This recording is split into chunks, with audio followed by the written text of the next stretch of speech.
I slowly open my eyes, but the world in front of me is just blurry silhouettes dissolved in a blinding white light.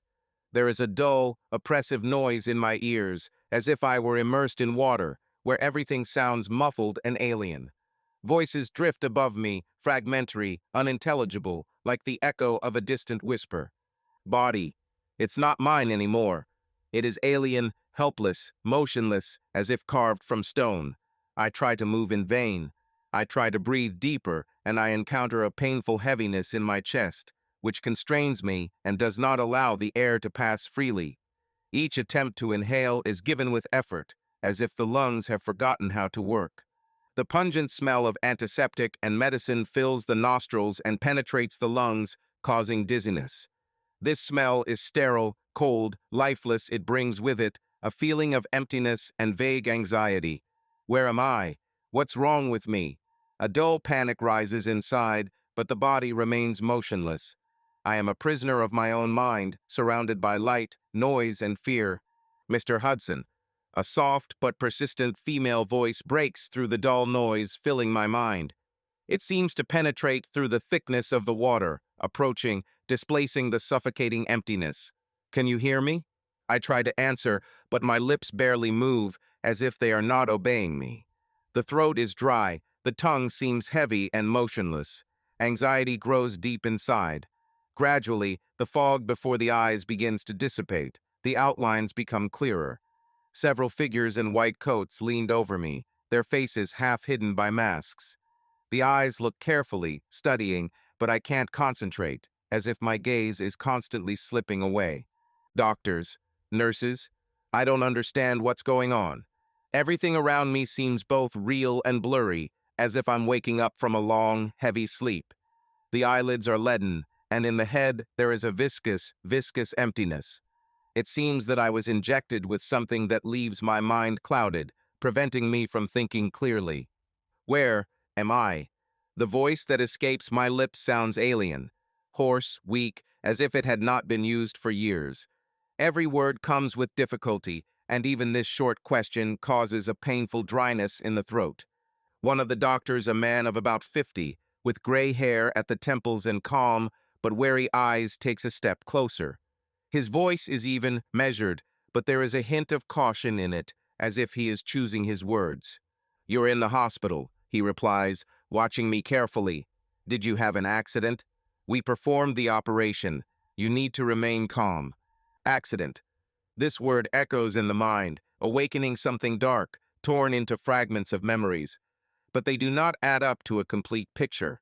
I try to grab hold of them, but in my head there is only emptiness and a hum, oppressive, heavy. Memories flash in scattered images, a resounding metal blow, sharp pain, darkness. I was at a production site, checking equipment, when a loud crash was heard. Someone shouted, and suddenly I felt a sharp push in my back. Something heavy fell on me from above, perhaps part of a beam or a mechanism that had failed. I didn't even have time to react when the ground disappeared from under my feet and darkness swallowed me. But what exactly happened? The brain refuses to connect the pieces together. "Rachel," I whisper barely audibly, and at the same moment I notice her. She stands against the wall, a little further away, with her arms crossed over her chest.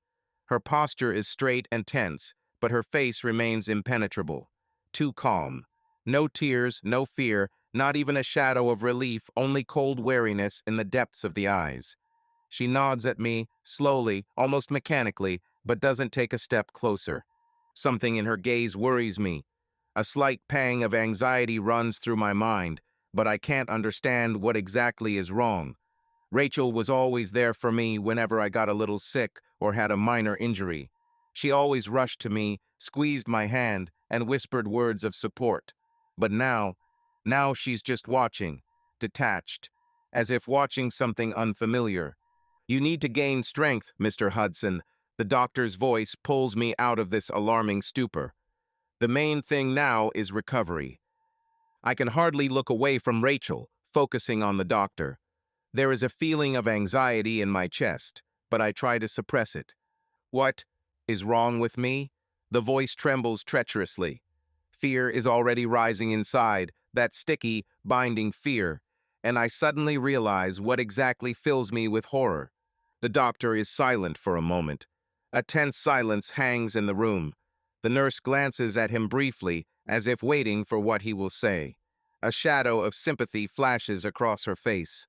Finally, the doctor takes a deep breath. "You have a spinal injury." His voice is calm, but a carefully hidden heaviness can be heard in it. The impact caused temporary nerve damage. At this point, you can't move your legs. The world around us is shrinking, turning into an echoing emptiness. Walls, light, voices, everything recedes. You can't move your legs. I don't immediately understand what he just said. I can't wrap my head around it. I try to move my toes, but nothing. I strain my muscles, but below the belt there is emptiness. An emptiness that feels alien, foreign to me, as if my lower half has simply disappeared. Panic seized me. My heart is pounding. But is this temporary? My voice trembles, breaks, stumbles on every word. Will I recover? The doctor nods, but there is no confidence in his gaze, only carefully hidden tension. The face is too serious, too concentrated, as if he is afraid to give false hope. "We hope so," he says calmly, but there is a hint of caution in his voice. "Everything will depend on rehabilitation and your mood. I want to laugh, but inside there is only an icy emptiness. What does attitude matter if my body betrays me? If my legs, my own flesh and blood, no longer belong to me? Something heavy and impenetrable is compressed in my chest. I feel this fear, this awareness, slowly creeping closer, ready to cover me headlong with hopelessness. I look over at Rachel. She still stands against the wall without moving a single step. Her arms are crossed on her chest. Her posture is closed, aloof. She looks at me, but this look, it is not the same as before. There is no pain, no anxiety, only fatigue or irritation. Her lips are pressed tightly together, as if she is trying to contain the words that are rushing out. What words? Why is she silent? Why doesn't he come to me? Doesn't hold your hand, doesn't stroke your cheek like before. I swallow the lump in my throat and force myself to speak. "I'm glad you're here. I hope to hear at least something encouraging in response, something that will save me from this icy emptiness growing inside." But her face remains all the same impenetrable. "Of course," she says, but her voice is empty. No warmth, no relief, just a statement of fact. Rest. She doesn't say, "I love you." She just stands there, still aloof, as if she's waiting for the moment to leave. It's as if her thoughts are already far from here, far from me. It was as if something had changed irreversibly between us. And I don't know what's worse, losing the ability to walk or losing something that I didn't even have time to realize.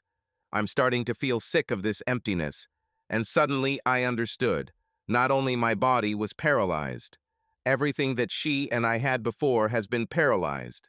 I lie in bed, looking at the ceiling, listening to the sounds outside the door. The nurses are talking in the corridor, carts with medicines are ringing, but my room is empty. Rachel left. The doctor left. Everyone left, and I was left alone with myself. I close my eyes, but that only makes it worse. Memories arise in the darkness. I remember the first time I saw her an autumn evening, a noisy cafe, silhouettes of people flashed somewhere in the muted light. She sat by the window with a cup of coffee in her hands and seemed detached from this whole hectic world. Her brown hair was casually tied up, the warm light of the lamps reflected in her eyes, and I could not look away. We ended up in that cafe thanks to Tom, my old friend, who then pulled me to meet someone from his company. He always believed that I needed to communicate more, meet new people. I reluctantly agreed, thinking that I would spend the evening in empty conversations, but as soon as I saw Rachel, everything changed.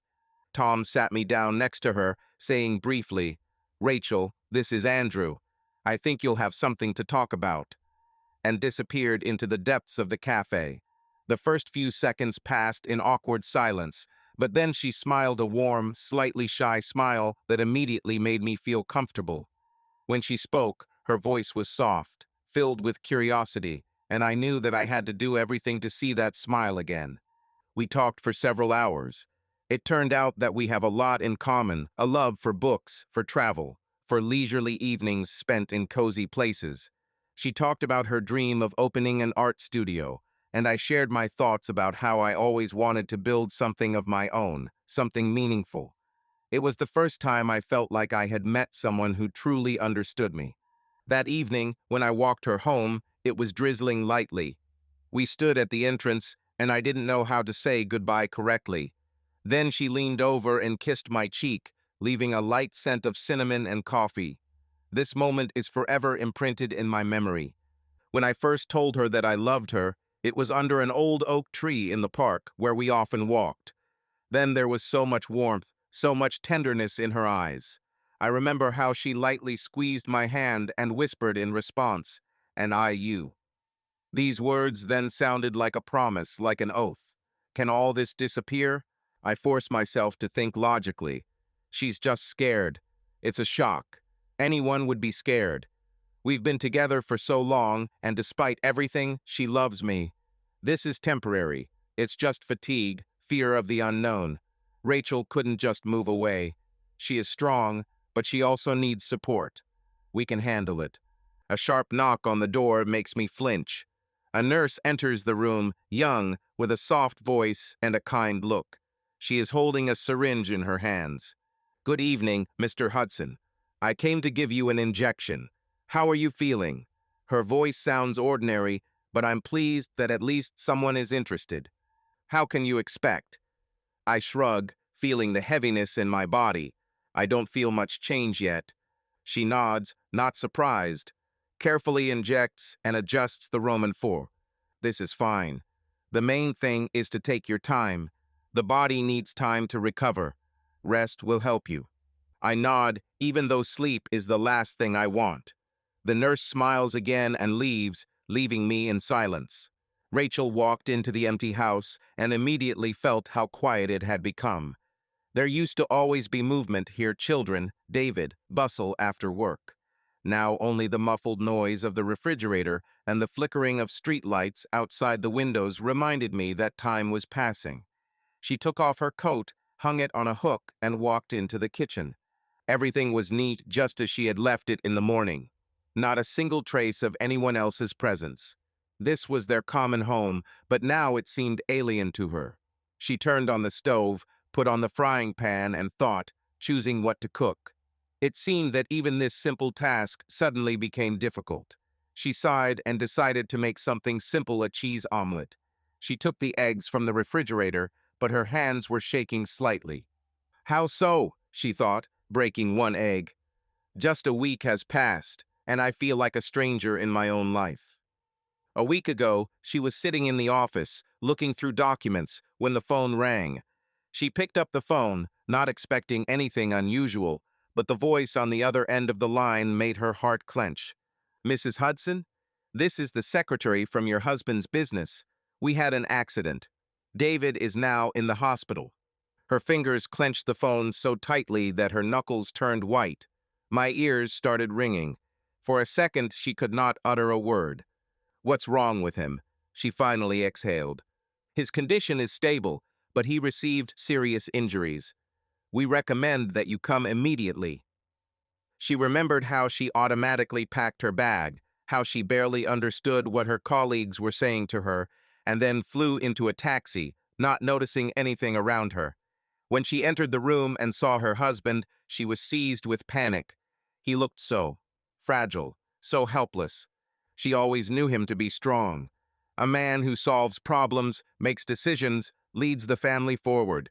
And now he lay bedridden, his skin looking pale and his eyes dull. At that moment, she realized for the first time that her life had changed forever. She shook out the pan while stirring the eggs and frowned. She was overcome with fear. What now? How will she cope? David was always involved in finances. He provided for the family. He resolved all important issues. Of course, they had savings, but would they be enough? For rehabilitation, for a nurse? To pay all expenses? What if all this drags on for years? She couldn't imagine it. Rachel pursed her lips. She is a 40-year-old woman. She worked as a secretary at Blake Partners, earning good money, but it was not enough to carry everything on herself. She couldn't imagine spending her remaining years caring for her disabled husband. She thought about how this would change her life: daily care, constant monitoring, abandonment of previous habits and plans. She remembered how colleagues at work talked about weekends, about trips, about meeting friends. And then a thought struck her.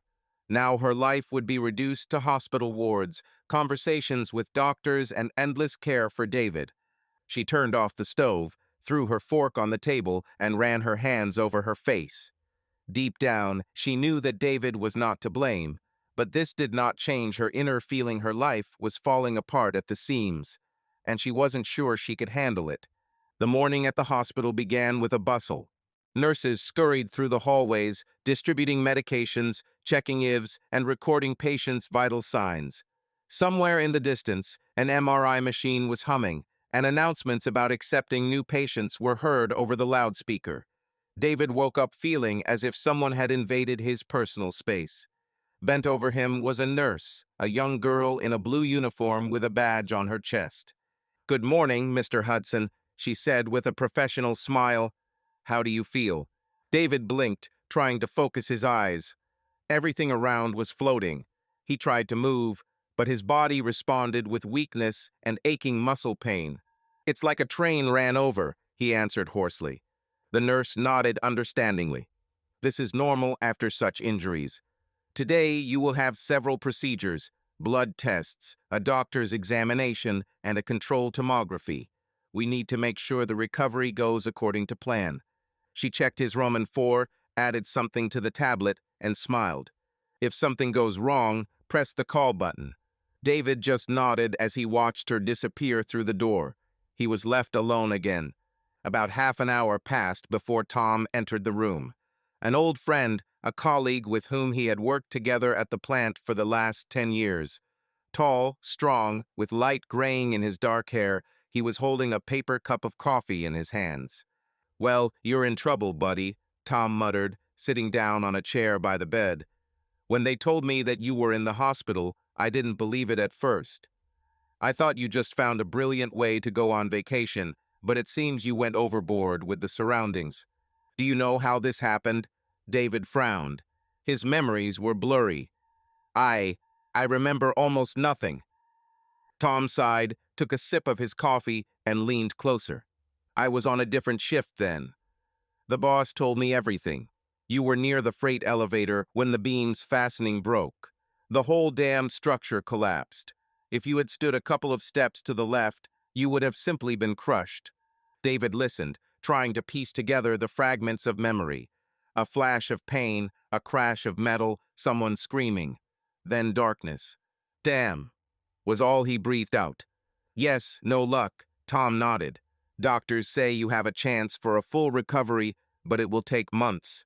You must be prepared for a long rehabilitation." Tom stayed a little longer, talking about what was going on at work, what rumors were circulating among his colleagues. Then he left, leaving David alone with his thoughts again. He closed his eyes and allowed himself to be lost in memories. Just recently, his life was different. He was strong, confident, and the main breadwinner in the family. He and Rachel had a house, 2 children who left to study at universities. Everything seemed stable and correct. He resolved issues, provided for his family, and took responsibility for everything. He remembered how every morning he woke up before dawn, drank strong coffee, got ready for work, and Rachel dozed, covered with a warm blanket.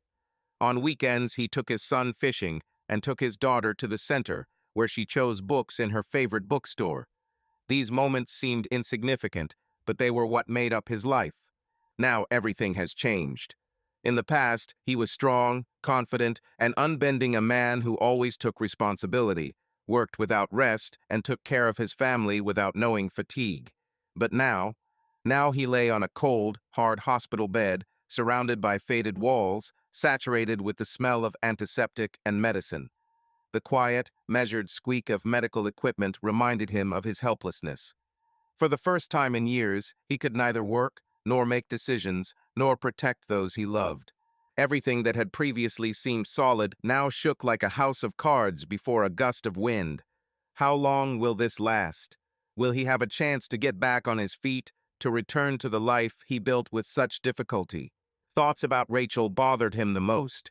How is she coping? Is she as worried as he is, or has she already come to terms with the changes?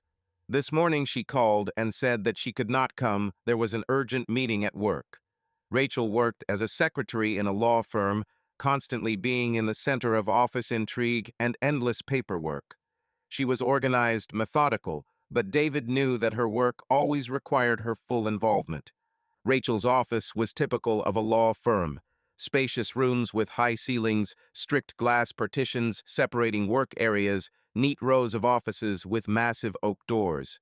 There was a familiar aroma in the air, strong black coffee mixed with the smell of fresh paper and a slight hint of her colleague's expensive perfume.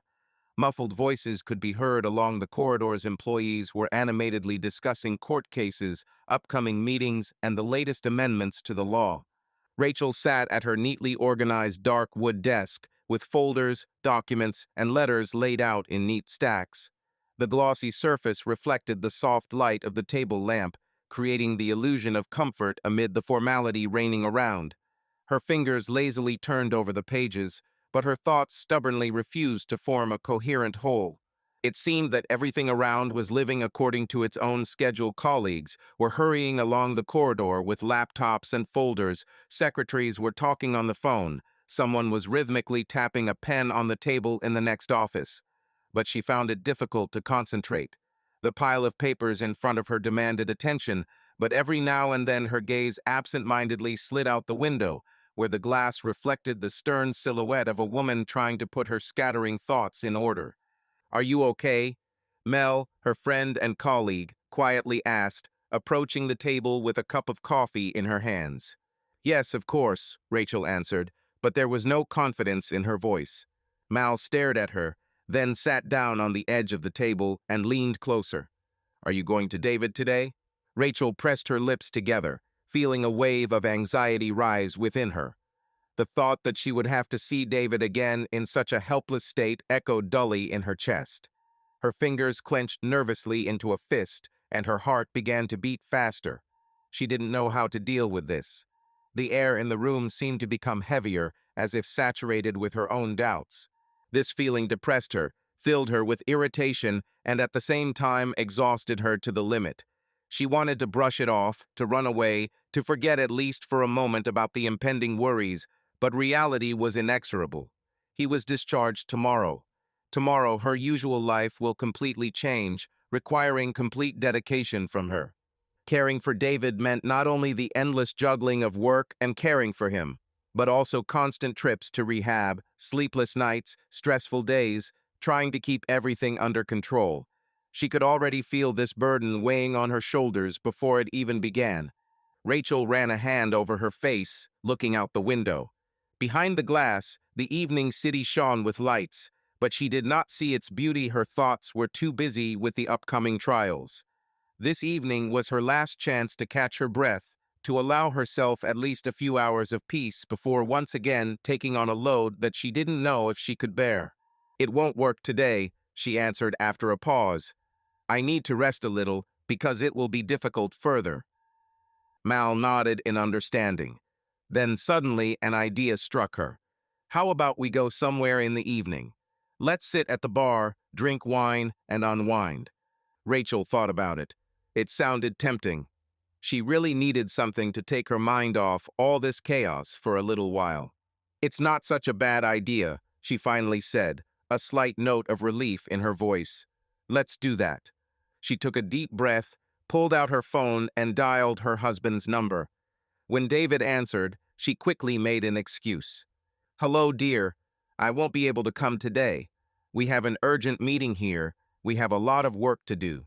"I understand," David answered briefly, and she sensed a note of disappointment in his voice. "How are you?" she asked, trying to sound caring. "Everything is fine. Procedures, tests, as usual." "Okay," she hesitated, not knowing what else to say. "Then we'll talk. See you tomorrow?" "Certainly." She put the phone down and felt a weight lift off her shoulders. Instead of going to the hospital, she decided to spend the evening with her friends. It didn't hurt for them to unwind a little. She imagined them sitting in a cozy bar, drinking cocktails, laughing, discussing the latest news. This was what she needed now. A little freedom, a little lightness. David opened his eyes, feeling a familiar heaviness in his body. It's been a week since he woke up in the hospital. Every day was similar to the previous one. Examination by doctors, tests, physical therapy. His indicators were normal. The doctors assured that everything was going according to plan. But one thing remained unchanged: he did not feel anything below the belt. He really wanted to believe that this was temporary, that soon he would feel his legs again, be able to walk again, be his old self again. The doctors said that everything was possible, but they did not give a time frame. Each case is individual. The main thing is a positive attitude. Rehabilitation takes time, words that he heard over and over again, but they did not give him answers. Sometimes he caught the glances of doctors and nurses, in which one could read sympathy and sometimes fatigue. They've probably seen too many like me, he thought. Rachel will take him home tomorrow. The thought of this was both pleasing and disturbing. He was tired of the hospital walls, the smell of antiseptic, and the constant feeling of helplessness. It will be better at home. Rachel will be there. He knew that this was also a test for her. Now all worries about the house, about himself, about trips to the rehabilitation center fall on her shoulders. He felt like a burden, but tried not to think about it. And when the children come for the weekend, everything will go back to the way it was before. He hoped that they would behave the same as before, not allowing pity to destroy their usual relationship. He imagined how they would gather in the living room, laugh, and discuss the latest news. Maybe his son Alex will even convince him to play chess like they used to do. Daughter Sophie, always energetic and enthusiastic, will definitely talk about her studies, friends, and plans for the future. These thoughts warmed him. He closed his eyes, trying to rest, but his mind still continued to work. Tomorrow, everything will change. Tomorrow, he will leave the hospital and face a new reality. He wanted to believe that he could handle it, that they will all cope. Everything should be fine. Returning from work, Rachel went straight to the bedroom. She took off her office suit and threw it on a chair, feeling a pleasant anticipation of the upcoming evening. Today, she wanted to feel free. She went to the mirror and looked appraisingly at her reflection. From the closet, she took out a tight black dress with a low neckline and an open back. The material caressed the skin, emphasizing her figure. High heels, a thin gold necklace, and a pair of neat earrings completed the look. A little makeup, scarlet lips, expressive eyes, light blush. She smiled to herself. Today, she was not just a wife and a caring woman, but an independent, self-confident beauty. When she entered the bar, her friends were already waiting for her at the counter. The atmosphere of the establishment was lively, the hum of voices, laughter, light twilight, and dim lights. The bartender dashingly juggled bottles, creating a spectacular spectacle. "You look amazing," Mal exclaimed, winking at Rachel and handing her the glass. They laughed, discussed the latest news, and enjoyed strong drinks. Gradually, the evening became more and more relaxed.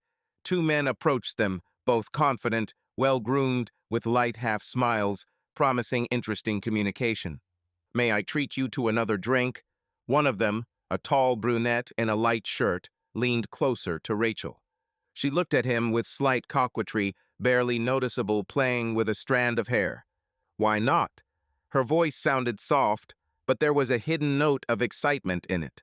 The evening promised to be long, and Rachel allowed herself to enjoy the moment, forgetting for a moment about everything that awaited her tomorrow. The men introduced themselves. A tall brunette in a light shirt turned out to be a lawyer named Daniel, and his companion, a strongly built blonde man with light stubble, identified himself as Mark, the owner of a small restaurant business. Their manner of communication was easy and confident, and their jokes had a touch of adult humor. "I hope your establishment serves not only dishes, but also good impressions." Rachel teased him, twirling her cocktail glass. "Only the best," Mark answered with a grin. "But you have to pay for additional tasting in a special currency good company." "Then today is definitely a good evening for you," Mal added with a wink. They continued their conversation, exchanging witticisms and playful remarks. Daniel, who had been watching Rachel closely, leaned a little closer. "You look like you were made to turn heads and break hearts," he said with a warm smile, his voice filled with admiration. Throughout the evening, he continued to shower her with compliments, saying everything that any woman would dream of hearing. He admired her elegance, her grace, her infectious laugh, reminding her how desirable, special, and inimitable she was. When the evening came to an end, the girls went home, laughing and exchanging impressions of their time. Rachel didn't know why, but before she left Daniel her number. Perhaps it was just a game, light coquetry, or maybe part of it was to feel alive and desired again. Rachel stood in the hospital lobby, holding a folder with instructions and a list of medications. The nurse patiently explained how to care for David, what exercises he needed, when he should attend the rehabilitation center, and what possible complications were possible. Rachel nodded, mechanically remembering the details, but her thoughts were far away. When David got into the car, he felt a strange sense of relief. He was tired of the hospital walls, of strangers around him. The house seemed like salvation. He looked at Rachel. Her face was tense. "Everything will be fine," he said, hoping to convince not only her, but also himself. She nodded but didn't answer. The road home passed in silence. They did not discuss the future, did not share thoughts. When they finally pulled into the yard, Rachel froze for a moment, realizing that their cozy home was not suitable for a person with disabilities. Thresholds, narrow doorways, stairs, lack of handrails in the bathroom, little things that previously seemed unnoticeable have now become a real obstacle. "We'll have to change a lot," she muttered. "We'll figure it out," David replied. The first evening at home became a test. Even getting to the bed was a problem. Everything was uncomfortable. The chairs were too low, the cabinets were too high, simple movements required effort. He felt like a stranger in his own home. Rachel understood this too, but tried to hold on. Everything seemed different from how he remembered it. The space, once cozy and warm, now seemed hostile. He could no longer simply walk up the stairs to his bedroom, or make his own coffee, or simply go out into the garden. These little things had previously seemed unnoticeable, but now they became new barriers with which he had to fight. After several unsuccessful attempts, Rachel suggested that he arrange a room on the first floor, the one that had previously been used for guests. This seemed to be the only reasonable solution, because every time trying to climb the stairs was not only difficult, but also dangerous. David agreed, although the feeling that he was now like a guest in his own home did not leave him. However, it was better than constantly fighting with a space that no longer obeyed him. The children, Alex and Sophie, came for the weekend. David was looking forward to this meeting, hoping that their arrival would bring joy and support.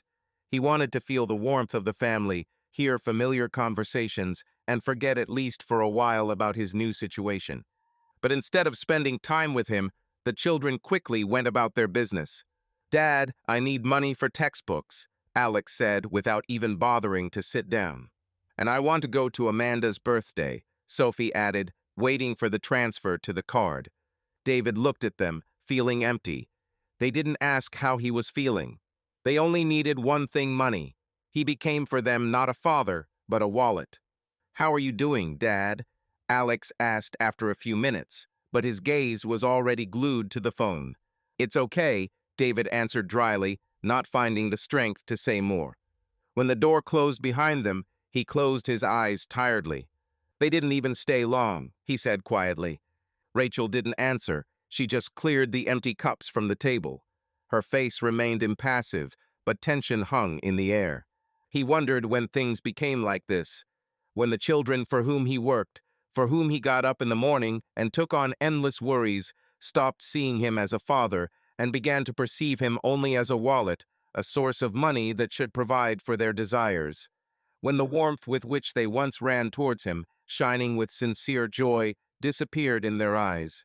His wife, whom he considered the support with which they made vows through thick and thin, looked tired and distant. Not only did he lose the ability to walk, he lost his role in the family.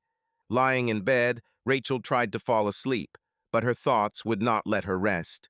She rolled over, staring into the darkness, when suddenly the phone on the nightstand vibrated softly. The screen lit up the room and a message appeared on it. "How is the most beautiful woman in the world doing?" She blinked, at first not understanding who it was, and then she remembered. Daniel. She had completely forgotten about him since she returned home.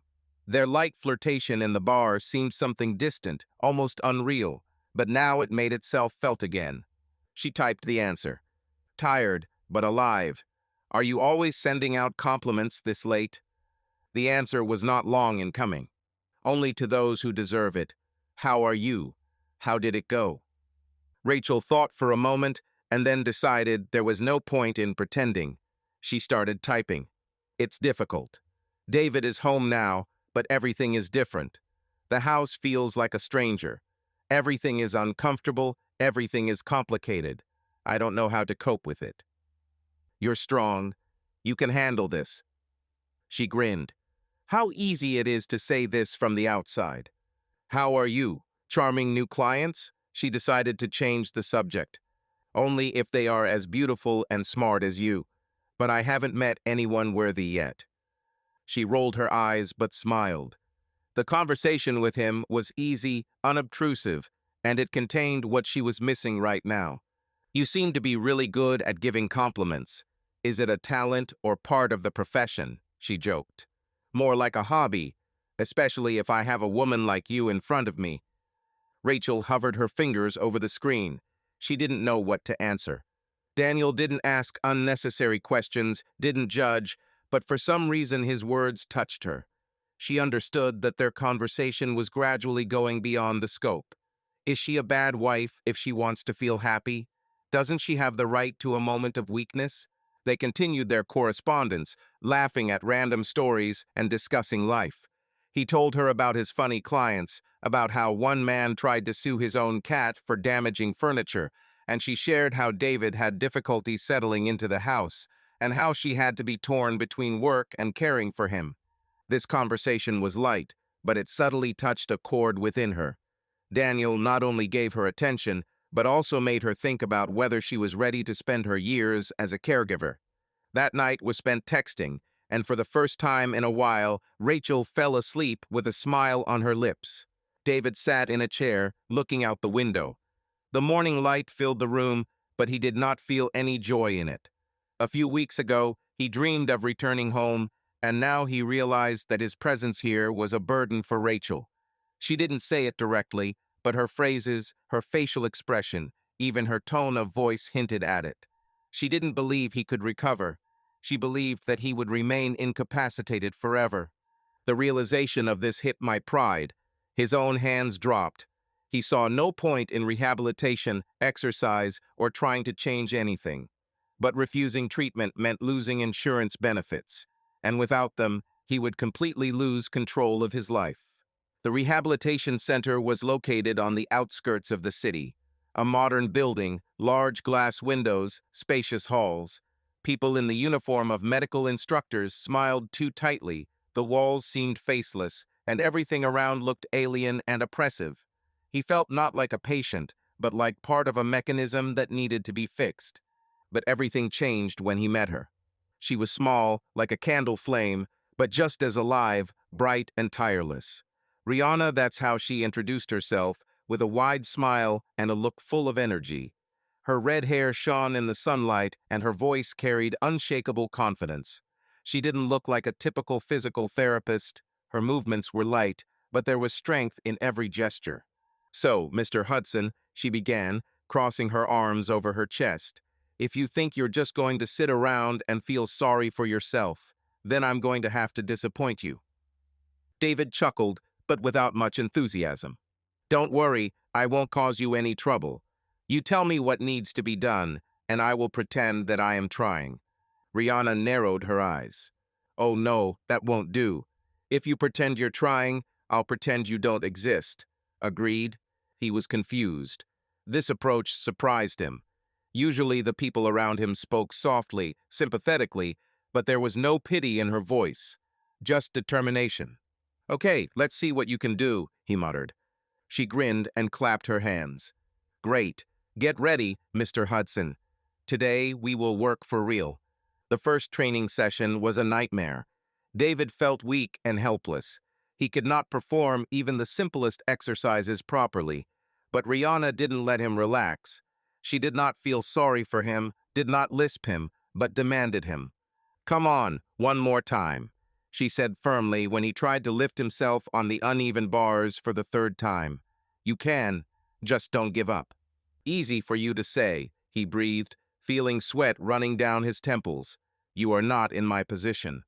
You're right, she suddenly agreed. But you know what? I've seen dozens of people like you, those who want to get on their feet, and those who give up. Well, you understand. David fell silent. There was truth in her words. For the first time in a long time, someone spoke to him not as a patient, but as a man with a choice. They studied for several hours.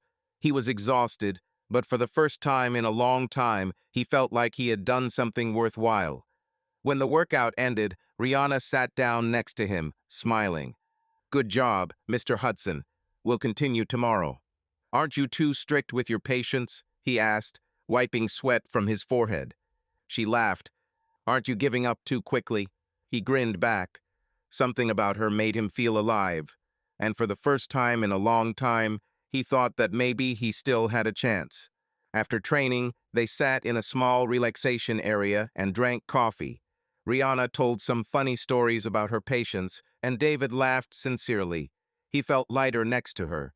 It seemed that next to this small but unbending girl, his problems would temporarily recede.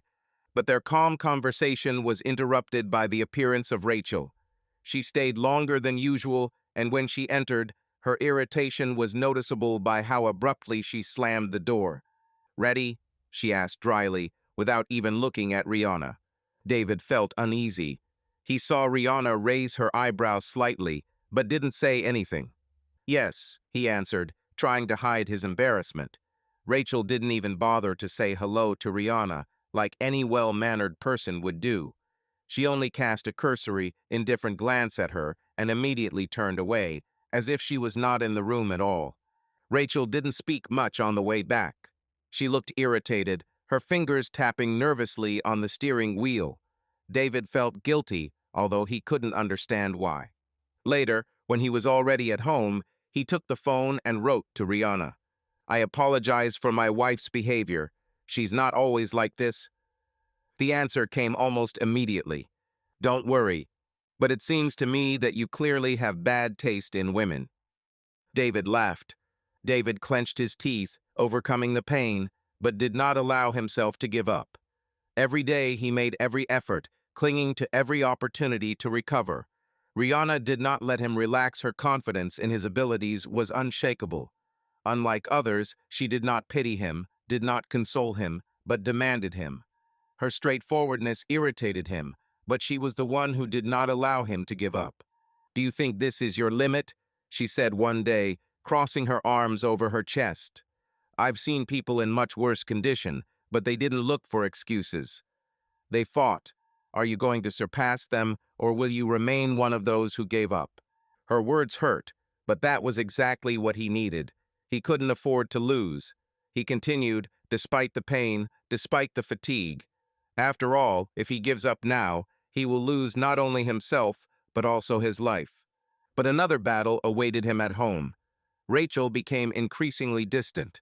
She was not interested in his progress, did not ask questions, did not discuss the future. Their conversations became strained and empty. Sometimes she simply nodded, pretending to listen, but David could see that her thoughts were far away. She came late, avoided communication, and sometimes even became irritated by his presence. 6 months have passed since then. 6 months of daily training, overcoming myself, pain, and doubts. David, Rihanna said in the morning when they found themselves in a spacious hall with handrails. Today is a special day. Let's try to stand up without outside help. There was no pathos or feigned solemnity in her words. For Rihanna, all achievements were just steps that needed to be taken methodically and precisely. But for David, it was truly a special day. He nodded, gripping the rail until his fingers turned white. My heart was pounding loudly, and something like fear, mixed with hope, rose in my chest. He remembered how 6 months ago doctors said that the nerve endings were severely damaged, and there was no guarantee of complete recovery, but he didn't give up trying, day after day, week after week. Calm down, Rihanna prompted quietly. Concentrate. Breathing is even.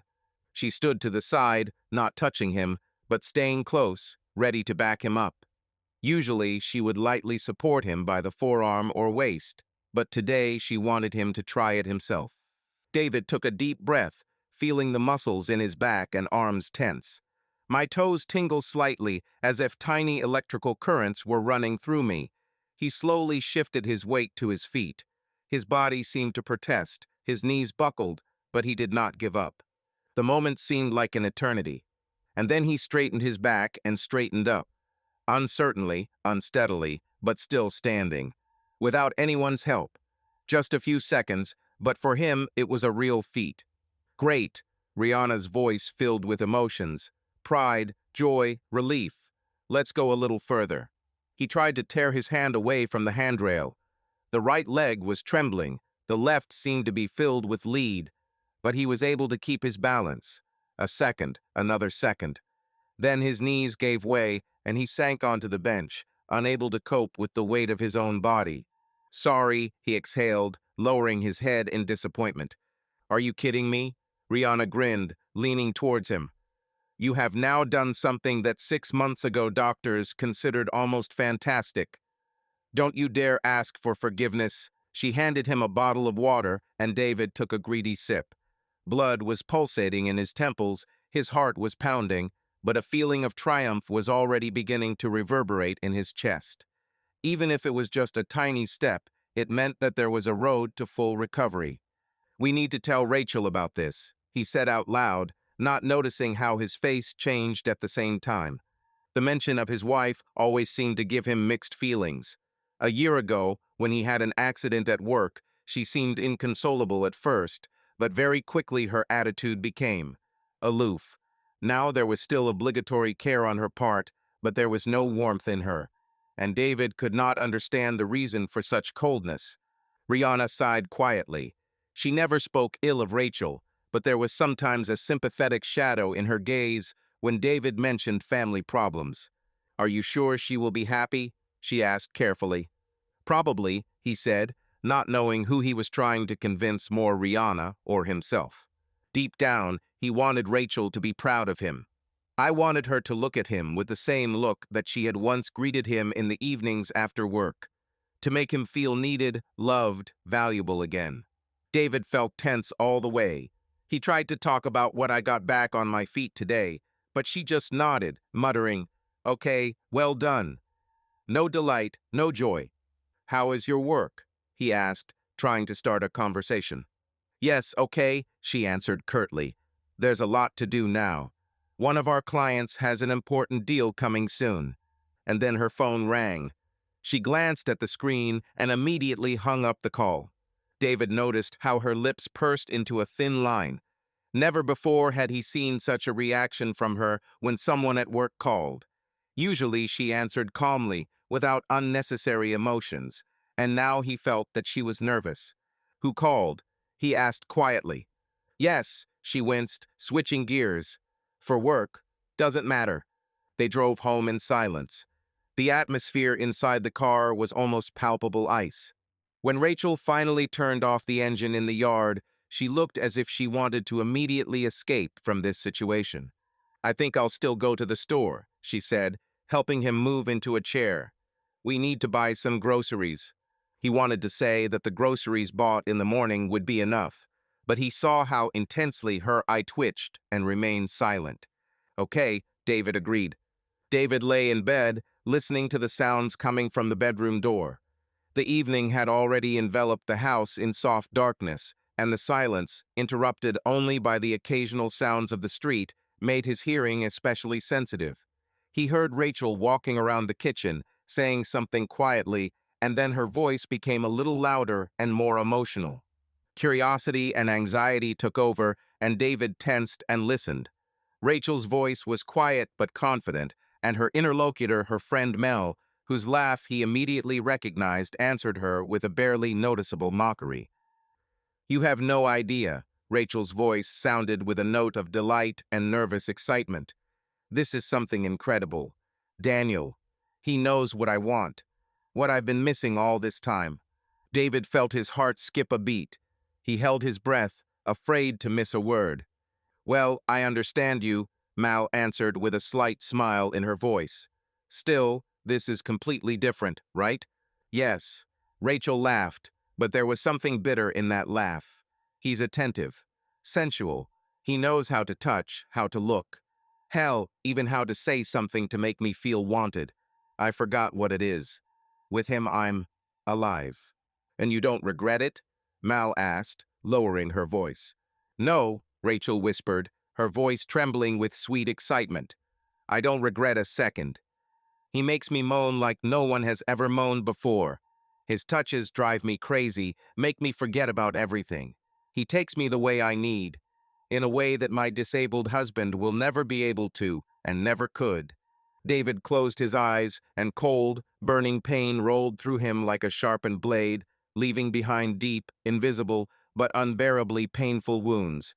His breathing became heavy, uneven, as if the air had suddenly turned into a viscous substance that made it difficult to breathe. Every word Rachel said pierced him, tearing apart what he had tried so desperately to hold on to inside. The hope he had clung to was crumbling into dust, leaving behind only a gaping void. She no longer saw him as a man. He was not her desire, her passion, her choice. No, he was just an obstacle, an unnecessary burden, a shadow of the past that she dreamed of getting rid of. Everything that seemed shaky now collapsed completely, leaving him in this silence filled with betrayal. He was not a lover for her, not a support, but simply a stop on the way to something more, something that he would never be able to give her. David lay looking at the ceiling and slowly came to a decision. Tomorrow he had another rehabilitation session scheduled, but now it seemed pointless. He saw no point in continuing, no goal worth fighting for. If Rachel doesn't care about his progress, if he's just a burden to her, then why try? He remembered all their conversations, moments when she didn't even try to hide her indifference. When he talked about his successes in rehabilitation, she just nodded, without going into details. When he needed support, she threw herself into her work or found excuses to be away. These memories undermined his resolve, making it increasingly clear. In the morning, he slowly opened his eyes, and instead of preparing to go out, he simply stayed in bed. He looked at the ceiling, listening to the sounds of the house. Rachel was walking around the house, getting ready for work, and stopped at the bedroom door. "Aren't you going to practice?" she asked, glancing at him briefly. "I don't feel well," David answered dully, avoiding her gaze. She just nodded, without asking any further questions. It seemed that she was even better this way, less fuss, less need to take care of him. Relief flashed in her eyes, and he noticed it. "I left," she said briefly, quickly glancing in his direction, but without waiting for an answer, she walked out the door. She felt relieved while driving. Now she will have more time.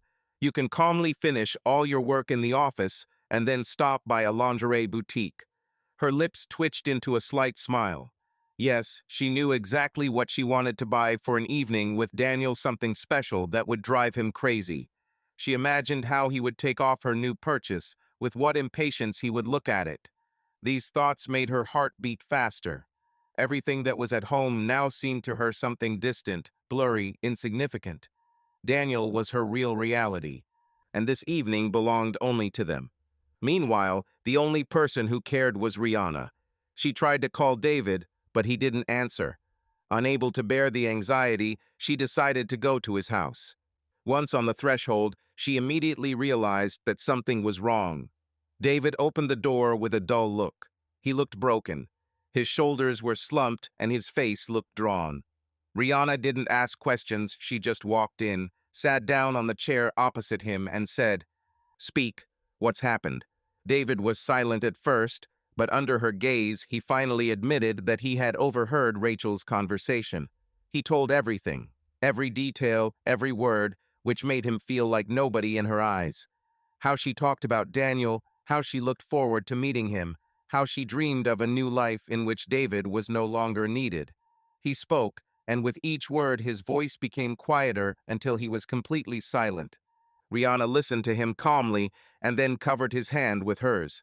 "It doesn't matter, David," she said softly. "This is your life. You shouldn't let anyone ruin it." She looked at him with sincere concern. There was no pity or condemnation in her eyes, only support. "You are stronger than you think," she added. "You can start over without her." They talked for a long time. David finally allowed himself to express everything that was gnawing at him from the inside. He was scared, but for the first time in a long time, he felt that there was a person next to him who cared. After this conversation, he suddenly realized he was not going to endure any more. He is not going to cling to the illusion. He made a decision: he will divorce Rachel. In the evening, he picked up his phone and looked at photos of them together. Once he believed that they were happy. Now before him were only images of people who had become strangers to each other. With a heavy sigh, he dialed the lawyer's number. But he decided firmly on one thing: he would not tell Rachel about his successes yet. That he can already get back on his feet, albeit with difficulty. Let her continue to think that he is weak, that he cannot live without her. This will give him time to prepare, gain complete independence, before finally breaking ties with her. Rachel sat in the cafe, nervously tapping her fingernail on the rim of her coffee cup.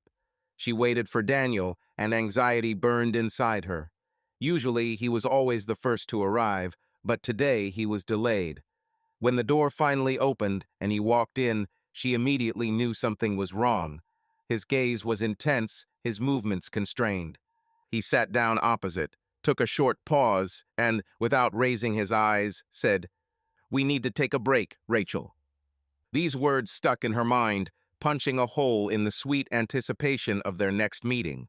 She automatically took a sip of coffee, feeling her fingers grow cold. Her thoughts raced feverishly, trying to find an explanation, hope, a clue. Why?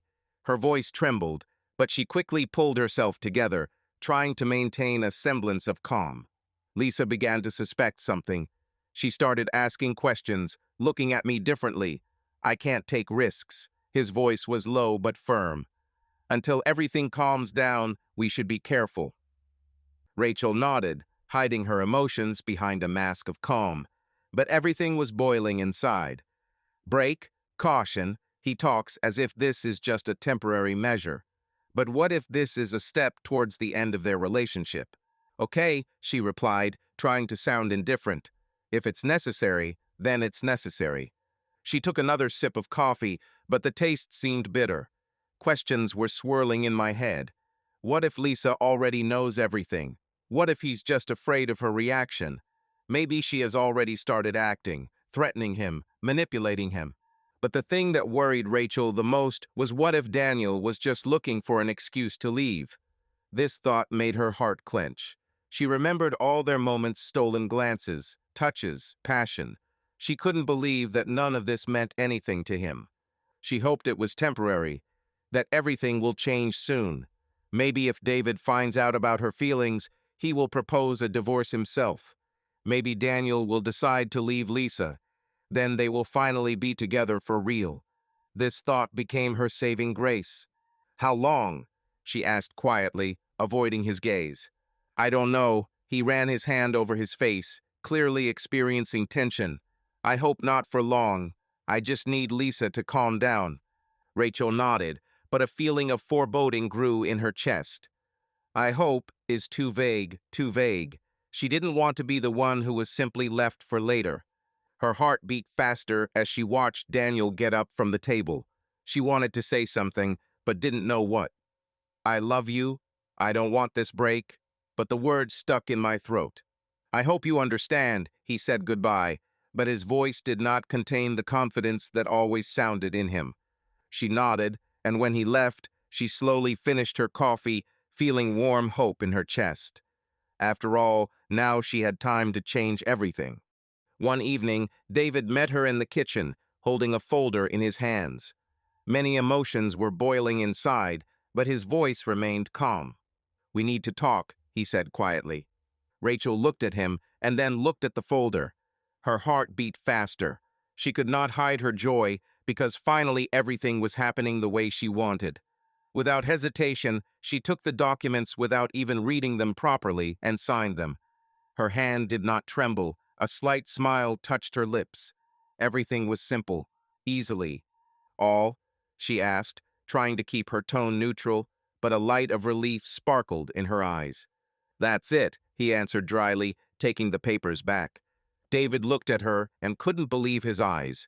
He was disgusted. How? How could she undo 25 years of their marriage so easily, without a hint of doubt, without a shadow of regret? He didn't want to understand her betrayal. He didn't need explanations who, when, why. None of this mattered anymore. All that mattered was that she had betrayed him, and she did it at the moment when he needed her most, when he was more vulnerable than ever. He expected at least a second of confusion, a spark of pain in her eyes, but he saw nothing. Just a slight hint of impatience, as if she wanted it to end quickly. David clenched his teeth, feeling an icy emptiness solidify inside. "You won't even ask how I am?" he squeezed out, looking her straight in the face. Rachel froze for a moment, but then shrugged. "Why? It's already decided, David. You wanted it yourself." Did he want to? No, he didn't want to. He was forced. He could no longer live next to a man who had so easily rejected him. He nodded silently, took the documents, and left. There was emptiness inside. He no longer felt anger, pain, or despair. Only an icy realization. He was left alone. But perhaps it will be even better. David didn't sleep all night. The documents lay on the bedside table, like a silent symbol of the end of his past life. He turned over every word, every moment, every glance of Rachel in his head. He remembered how he had once loved her, how they built this house, how they raised their children, how they laughed at stupid things, and now it all meant nothing. The next morning, he waited for Rihanna to come pick him up. She insisted on helping him and offered to stay with her until he got back on his feet. David hesitated for a long time, but deep down he understood that now he needed support. He couldn't believe that after everything that had happened, there was still a person in his life who cared. Rachel was excited about her new life. She was already imagining how she would tell Daniel about the divorce, how happy he would be, and how he would finally decide to leave his wife. She dreamed of how they would start all over again, no secrets, no hidden meetings, just the two of them. Now nothing could interfere with their happiness. She was nervous before the meeting, but it was a pleasant excitement. She carefully selected her outfit, wanting to look perfect, knowing that this day would be the beginning of their life together. She arrived at the restaurant early, ordered a glass of wine, and waited. Time dragged on painfully long. She checked her phone, looked out the window, and straightened her hair. I replayed in my head again and again how he would say that he loved her, that now they would be together. But when Daniel appeared a few minutes later, her heart skipped a beat. His face was strangely serious. Instead of the usual smile and hot gaze, he sat down opposite and paused. "We need to talk," he finally said, looking her straight in the eyes. Her heart beat faster. She expected completely different words. "Of course," she smiled, bowing her head. "I also wanted to tell you something. You have to understand. It was temporary. Between us, I can't leave my family." The world around me seemed to collapse. The wine in the glass no longer seemed sweet. The air suddenly became suffocating. She blinked, not believing what she heard. "What?" she whispered, barely breathing. "I have children, a business. My wife. I'm not going to ruin everything. This was a mistake. And frankly, you're too expensive, Rachel. If I divorce my wife, I will lose everything I have built over the years. I can't afford it." His voice was even, without a hint of regret. He spoke as if it were a business transaction that did not bring the expected benefits. Everything inside tightened. She wanted to scream, run out, break this damn glass, but she just looked at him helplessly. "You're joking, right?" Her voice trembled. "No." He got up, threw a few bills on the table, and left without even turning around. She couldn't believe what was happening. Their meetings, her hopes, all the sacrifices she made flashed through her head. She left David, threw away her life for a man who never looked back. She was left sitting alone. Everything she had dreamed of, everything she had destroyed for him, now had no meaning. Defeat hit me in the face like a slap in the face. She remembered how she imagined that she would be happy with him, how she dreamed about the days spent together, about a new life. But now there was emptiness before her. She lost both her husband and her lover. She destroyed everything. Rachel finished the wine in one gulp, feeling it burn her throat. Her eyes burned from tears, but she did not allow herself to cry. She slowly stood up and left the restaurant, with an icy realization spreading inside her. She was left with nothing. While Rachel spent her days crying, David and Rihanna lived a completely different life. Every day brought a new victory. Every day he stood more and more confidently on his feet, his strength increased, and his body began to obey. He learned to trust his body again, and much of this was due to Rihanna. She supported him in everything, inspired him to believe in himself, and forced him not to give up. Her confidence in him was unshakable, and this faith was transmitted to David. She did not allow him to feel sorry for himself, did not allow him to give up.